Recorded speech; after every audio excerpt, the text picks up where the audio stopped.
ស្ដីអ្នកទាំងអស់គ្នាអញ្ចឹងថ្ងៃនេះដែរខ្ញុំចង់បង្ហាញអ្នកទាំងអស់គ្នាទាក់ទងជាមួយនឹងការចូលទៅកាន់ construct ហើយ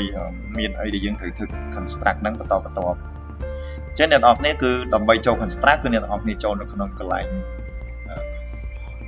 search bar របស់ Google Chrome ហើយសូមបញ្ជាក់បន្តិចមុននឹងយើងធ្វើការ search នេះអ្នកទាំងអស់គ្នាចូលក្នុង construct អ្នកទាំងអស់គ្នាអាចធ្វើការងារមួយគឺយើងត្រូវ log Gmail ចូលក្នុង Google Chrome នេះសិន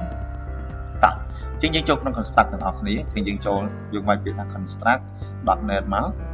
បាទអញ្ចឹងវានឹងចូលក្នុង construct ដូចគ្នាដែរអញ្ចឹងដើម្បីចូលកាន់ការងាររបស់យើងគឺយើងចូលទៅ education បន្ទាប់មកយើងអូសមកក្រោមយើងចូលទៅកាន់ពាក្យថា line guide tour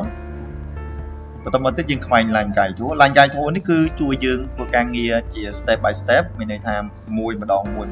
ហើយគឺអនុញ្ញាតឲ្យអ្នកទាំងអស់គ្នានឹងរៀនដោយខ្លួនឯងបាទបន្តមកទៀតយើងត្រូវបង្កើត new project មួយយើងយកពី project បាទកន្លែងនេះគឺសូមបញ្ជាក់អ្នកទាំងអស់គ្នាបន្តិចគឺយើងត្រូវដាក់ឈ្មោះ project ឈ្មោះ game របស់យើងកន្លែងនេះគឺយើង review landscape នេះគឺជា resolution ដែល game របស់យើងនឹង display ទៅលើ ecran computer របស់យើងអានេះគឺ aspect ratio របស់យើងណាបាទអញ្ចឹងតាមជាក់ស្ដែងតាមរបស់ខ្ញុំគឺខ្ញុំដាក់ថា test pro 1អញ្ចឹងទៅហើយបន្តមកទៀតគឺខ្ញុំដាក់ 10x720 ខ្ញុំយកពី click នៅពេលដែលយើង click add មកអ្នកនរគ្នាតែងតែឃើញគឺមានផ្ទៃយើងហៅកន្លែងនេះទាក់ទងជាមួយនឹង workspace ហើយកន្លែងនេះដែរគឺយើងកន្លែងនេះយើងហៅថា workspace ហើយកន្លែងនេះ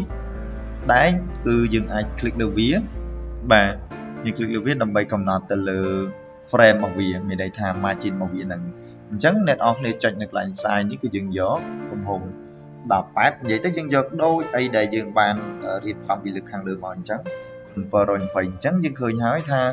workspace របស់យើងគឺមានទំហំអត់មានលៀនចេញក្រៅទេបាទអញ្ចឹងនៅពេលដែលអ្នកទាំងអស់គ្នាបង្កើត project ហើយអញ្ចឹងទៅអីដែលសំខាន់កុំឲ្យ project យើងបាត់នៅថ្ងៃក្រោយគឺយើងចាប់ផ្ដើម save project យើងដោយយើង save នៅទីតាំងណាមួយដែលយើងគិតថាវាសុវត្ថិភាពក៏ដូចជាធ្វើឲ្យយើងនឹងងាយស្រួលក្នុងការស្វែងរកគឺយើងចូលនៅក្នុង menu យើងយកពាក្យ project យើងយកពាក្យថា saveអញ្ចឹងអីដែលសំខាន់គឺយើងរើសទីតាំងដែលយើងដាក់ទីហោខ្ញុំដាក់នៅក្នុងថ្នាក់ 10A នេះហើយខ្ញុំដាក់ឈ្មោះថា test